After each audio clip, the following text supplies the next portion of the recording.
Bismillahirrahmanirrahim. Assalamu alaikum. Second year bio students, I hope all of you are doing perfectly fine by the grace of Allah.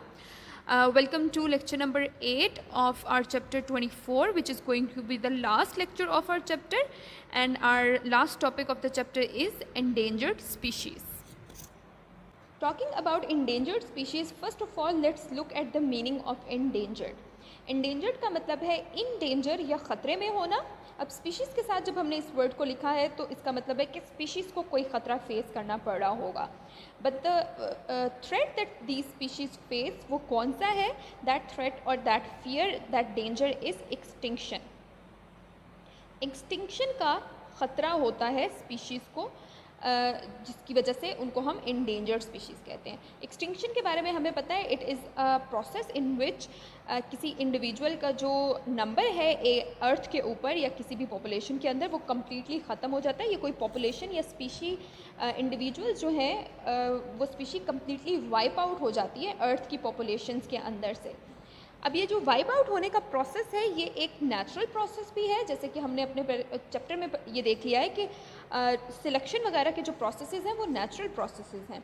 सो इनकी वजह से certain species को extinction face करनी पड़ सकती है. लेकिन अगर हम प्रेजेंट टाइम के कॉन्टेक्स्ट में इसकी बात करें तो एट प्रेजेंट टाइम एक्सटिंक्शन का प्रोसेस जो है वो बहुत स्पीड अप हो चुका हुआ है या बहुत फास्ट हो चुका हुआ है, विच मीन्स कि ज़्यादा से ज़्यादा स्पीशीज़ थोड़े टाइम में डिफरेंट थ्रेट्स और डिफरेंट डेंजर्स की वजह से ख़त्म होती जा रही हैं हमारी अर्थ की वजह से, अर्थ के अंदर.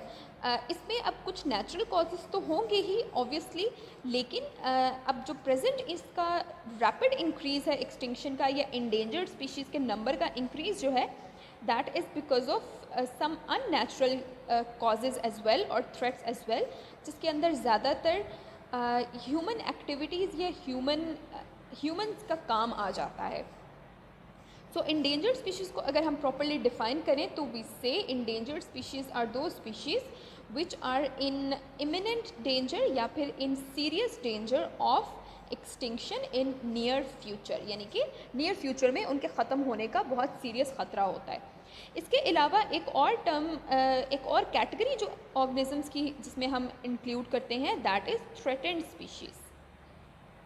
थ्रेटेंड स्पीशीज़ का मतलब है ये वो स्पीशीज़ हैं जो नियर फ्यूचर में इंडेंजर्ड की कैटेगरी में एंटर होने वाली होती हैं, यानी कि उनको भी कुछ इस तरह की कंडीशंस फेस करनी पड़ रही हैं कि अगर उनको प्रॉपर प्रोटेक्शन ना मिले या उनको प्रॉपर कंडीशंस ना मिले तो नियर फ्यूचर में वो हम इंडेंजर्ड स्पीशीज़ के अंदर उनको हम इंक्लूड कर देते हैं, विच मीन्स कि उनको भी एक्सटिंक्शन का थ्रेट फेस करना पड़ सकता है.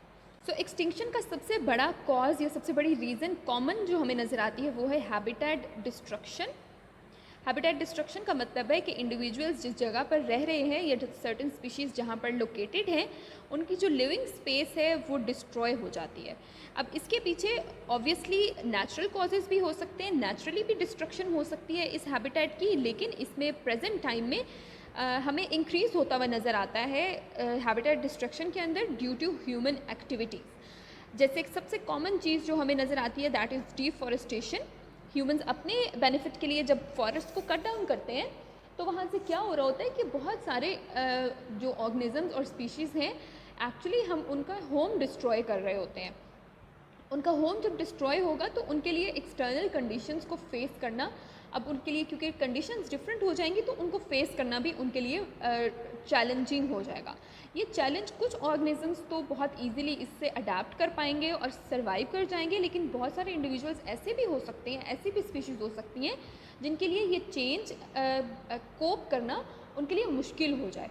और over the passage of time और लॉन्ग पीरियड ऑफ टाइम ऐसी स्पीशीज़ का नंबर हमें डिक्रीज़ होता हुआ नज़र आता है एनवायरनमेंट में, and they also sometimes completely disappear from such areas. तो इस वजह से हम हैबिटेट डिस्ट्रक्शन को एक बड़ा कॉज कंसीडर कर सकते हैं एक्सटिंक्शन ऑफ स्पीशीज़ में. यही हैबिटेट डिस्ट्रक्शन जो है वो हमें सबसे कॉमनली, जैसे मैंने कहा, डिफॉरेस्टेशन की फॉर्म में नज़र आती है. और डिफॉरेस्टेशन भी हमें सबसे ज़्यादा ऑब्वियसली जहाँ पर फॉरेस्ट का नंबर बहुत ज़्यादा है या उनका एरिया बहुत ज़्यादा है वहाँ पर ज़्यादा होगी, जिसमें सबसे टॉप पर इंक्लूडेड है ट्रॉपिकल रेन फॉरेस्ट.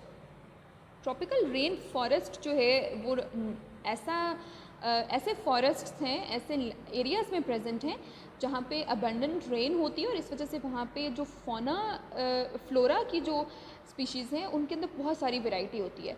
लेकिन उस वैरायटी के साथ साथ वहाँ पे बहुत सारे एनिमल्स भी अपनी लाइफ्स को स्पेंड कर रहे होते हैं।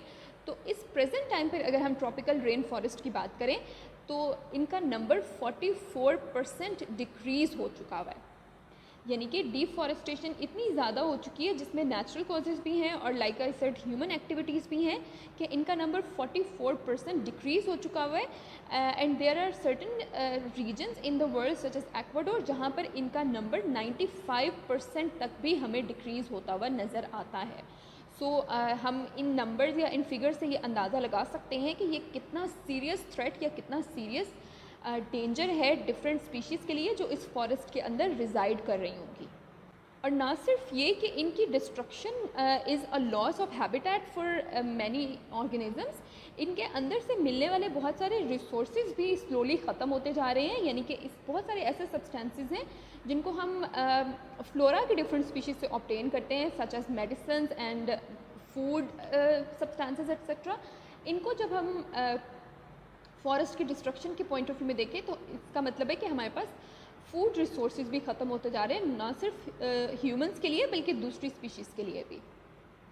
सो कुछ और ऐसे कॉजेज़ जो कि एक्सटिंक्शन के अंदर रोल प्ले कर सकते हैं हम उनको भी देखते हैं। सबसे बड़ा तो हमने कह दिया कि हैबिटेट डिस्ट्रक्शन है।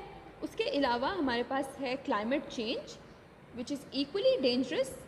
क्लाइमेट चेंज का मतलब कि लिविंग एनवायरनमेंट के अंदर चेंज आने की वजह से ऑब्वियसली इंडिविजुअल्स के ऊपर भी उसका नेगेटिव इम्पैक्ट पड़ेगा।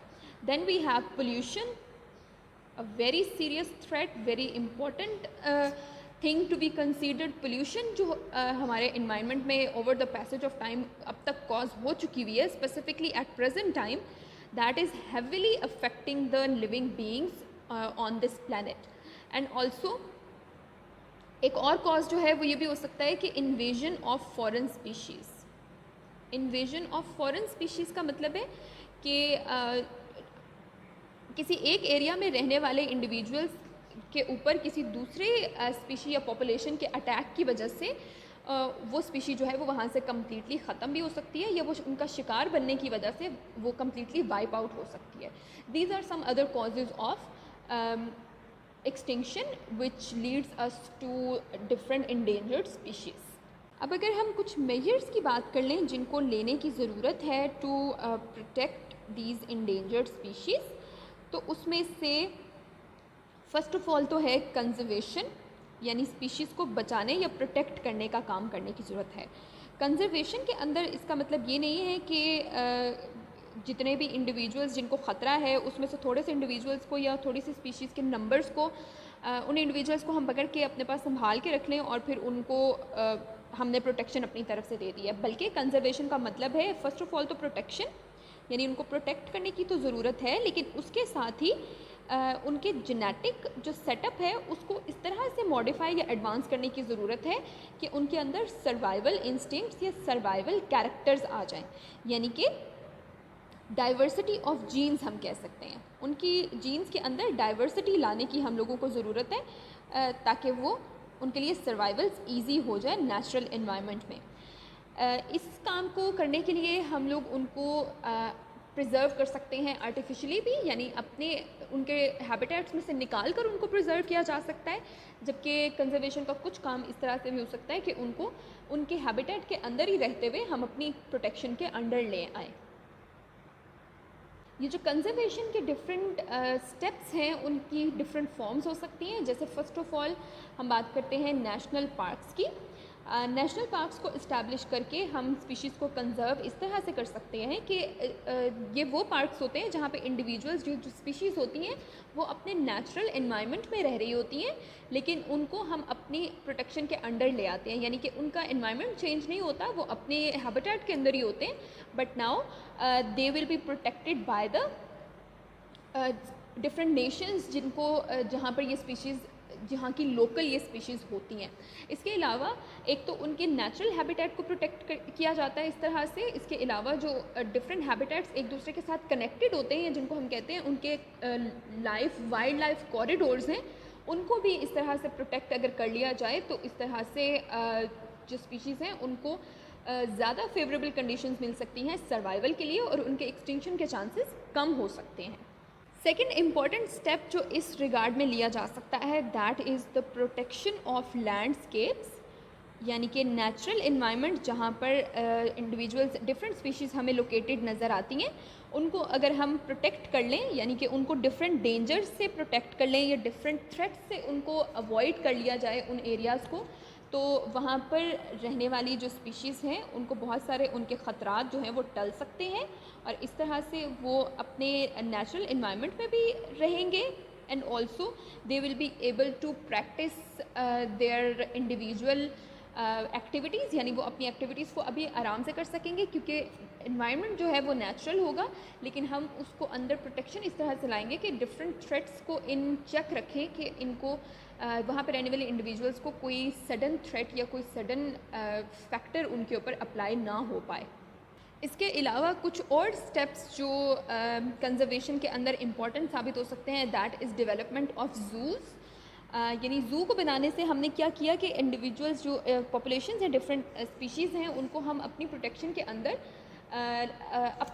अंदर उनको रखेंगे, इवन दो उनका हैबिटेट जो है वो चेंज हो चुका हुआ होगा, यानी वो अपने नेचुरल हैबिटेट में तो नहीं होंगे लेकिन उनको वो सारी कंडीशंस प्रोवाइड की जाएंगी कि जो उनके नेचुरल हैबिटेट के अंदर होती हैं। इस तरह से दो काम हो जाएंगे, एक तो ये कि वो ऐसे इंडिविजुअल्स या species direct under the protection of humans आ जाएंगे और दूसरा इसी तरह से जूज़ और इस तरह की इस्टेब्लिशमेंट्स की मदद से ही अवेयरनेस भी फैलाई जा सकती है, लोगों को एजुकेट किया जा सकता है about different species and the threats they face, ताकि वो भी अपनी कंट्रीब्यूशन कर सकें ऐसे स्पीशीज़ को बचाने के लिए। इसी तरह से एक और जो काम किया जाता है वो है बोटैनिकल गार्डन्स। तो ज़ू तो वो थे जहाँ पे एनिमल्स को कलेक्ट किया जाता है, बोटैनिकल गार्डन्स बिल्कुल उसी तरह से ऐसे गार्डन्स होते हैं जहाँ पर डिफरेंट प्लांट स्पीशीज़ को प्रिजर्व किया जाता है या कंजर्व किया जाता है। बोटैनिकल गार्डन्स का भी वही सेम पर्पज़ है कि एक तो जो स्पीशीज़ हैं डिफरेंट प्लांट्स की वो under the protection of humans आ जाती हैं, बट ऑल्सो इसकी मदद से हमें बहुत सारी स्पीशीज़ को स्टडी करना भी आसान होता है और फिर उनको बचाने के लिए या उनके जो नेचुरल हैबिटेट्स हैं उनको कंजर्व करने के लिए हमें डिफरेंट जो स्टेप्स लेने की ज़रूरत है, हम उनके ऊपर भी स्टडी कर सकते हैं या अपने आप को एजुकेट मज़ीद कर सकते हैं कि ऐसे इंडिविजुअल्स ऐसी स्पीशीज़ को कैसे बचाया जा सकता है और उनको जो डिफरेंट थ्रेट्स फेस करने पड़ते हैं उनको कैसे एलिमिनेट किया जा सकता है। At the end let's talk about some extinct and endangered species in Pakistan. तो पाकिस्तान के अंदर ऐसी स्पीशीज़ जिनको एक्सटिंक्ट डिक्लेयर कर दिया गया है उनकी कुछ एग्जांपल्स आपको यहाँ पे दी गई हैं, such as cheetah, tigers, lions and rhinos वगैरह। ये सारी जो स्पीशीज़ हैं इनको डिक्लेयर किया जा चुका है, यानी ऑफिशियली ये एक्सटिंक्ट करार दी जा चुकी हैं पाकिस्तान के अंदर। उसी तरह से कुछ स्पीशीज़ जिनको ऑफिशियली इंडेंजर्ड या नियर एक्सटिंक्शन हम कह सकते हैं, उसके अंदर हमारे पास हमारी इंडस डॉल्फिन जो कि हमारी पाकिस्तान की लोकल एक स्पीशी है और बाकी काफ़ी यूनिक स्पीशी है, वो है इंडस डॉल्फिन। उसके अलावा ब्लैक बक है, लेपर्ड्स की कुछ स्पीशीज़ हैं और इसी तरह से बाकी सारी भी आपको डक्स वगैरह की एग्जांपल्स दी गई हैं जो कि नियर फ्यूचर में एक्सटिंक्शन फेस कर सकते हैं। इसके अलावा डिफरेंट डेजर्ट्स और माउंटेनियस और वेटलैंड रीजन्स में रहने वाले इंडिविजुअल्स जो हैं उनको भी मुख्तलिफ ख़तरात फेस करने पड़ सकते हैं और अगर प्लांट्स की बात की जाए तो उनका नंबर जो है वो तकरीबन 500 है, जो ऐसे प्लांट्स हैं जिनको इंडेंजर्ड स्पीशीज़ की कैटेगरी में हम रख सकते हैं। Lastly you can see a list of some important questions from our today's topic. It was a relatively easier topic, so I hope there will be no problem in learning this. I suggest कि आप इनको एक assignment के form में इनके answers अपने पास लिख कर रख लें ताकि आपकी लर्निंग जो है वो बेहतर हो जाए। Also I have listed some important long questions from the chapter overall. इन सब टॉपिक्स को हमने अच्छे से कवर किया था, सो होपफुली आप इनको बहुत केयरफुली लर्न करेंगे। इंशाल्लाह next time we will start a new chapter. Until then, अल्लाह हाफिज़।